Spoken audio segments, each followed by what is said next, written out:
네, 안녕하십니까. 김 선생의 서울 이야기를 지내는 강사 김효입니다. 이번 시간에는 폐쇄된 성문, 숙정문이란 제목으로 말씀을 드려보도록 하겠습니다. 지금 한양도에서 보시는 것처럼 이 한양 도성 내에는 동서남북에 4개의 대문을 두었다 이렇게 되어 있는데요.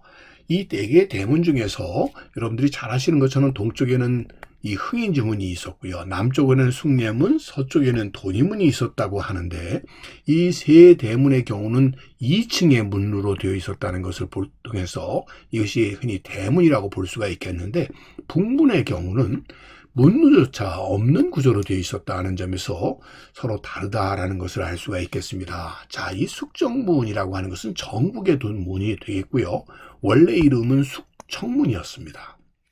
이 1396년에 이 도성이 완성되고 난 뒤에 8개의 성문 가운데 정북의 위치에 자리한 문이 바로 이 숙청문이 되겠고요. 일명 북문, 북청문 등으로 불려졌었다라고 보시면 되겠는데 다른 문과는 다르게 교외 지역으로 뻗어나가는 주요 간선도로와 맞닿아 있지 않았다는 점에서 바로 큰 차이가 있겠습니다. 특별히 인적이 드문 험준한 산악지역이 조성이 되었고 당연히 그러다 보니까 성문 안팎으로 도로가 발달하지 않았다라고 보시면 되겠죠. 자, 숙청문의 경우는 이 숙정문이라고 개칭된 정확한 시기는 알 수가 없지만 숙청문 이것이 혼용이 돼 오다가 1703년인 숙종조 때 와서부터 숙청문이라는 이름이 사용되지 않게 되면서 오늘날까지 우리는 이 통칭해서 숙정문으로 이렇게 부르게 되었다라고 보시면 되겠습니다. 자, 지도에서 보시다시피 지금 문루조차 없는 구조로 되어 있는 것을 알 수가 있겠고요. 백악산 동쪽에 위치하고 있다라고 보시면 되겠습니다. 자, 여러분들이 이 남산 쪽에서 바라다 본 것을 보면 이 백악산이 있고 그 뒤편으로 이 북한산이 쭉 자리 잡고 있는 이 중간 지점에 위치를 하고 있었던 것이 바로 이 숙정문이 되겠는데요.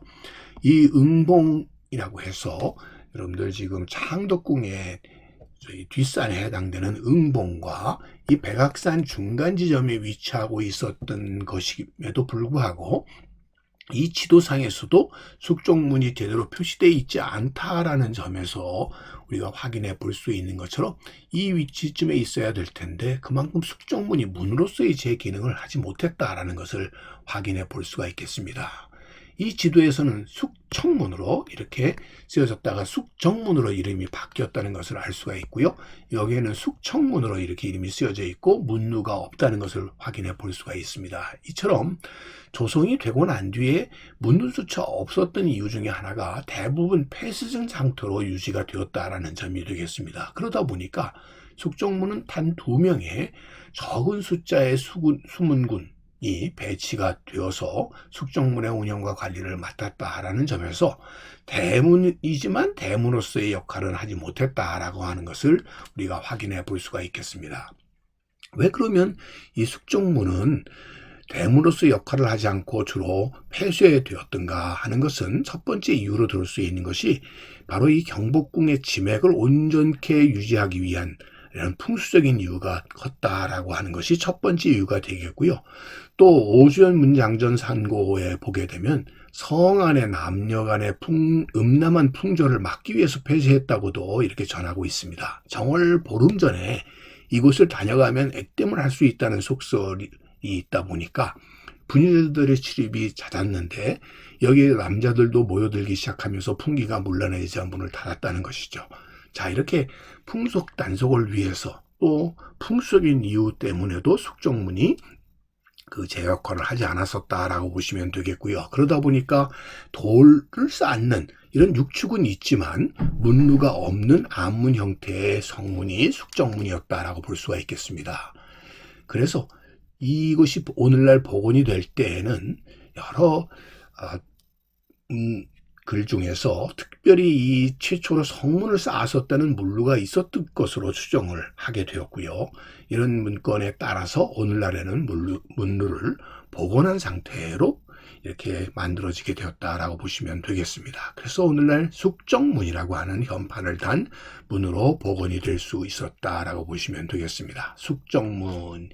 그런데 이 숙정문은 교통의 중심에서 떨어져 있었기 때문에 어떤 의미에서는 다른 모든 문들이 이 도로 개설이나 전차 노선 확장 등으로 훼손돼 버렸던 것에 비해서 좌우 양쪽으로 성벽이 완벽하게 이렇게 보존이 된 유일한 문이 또 숙정문이었다라고도 볼 수가 있겠습니다.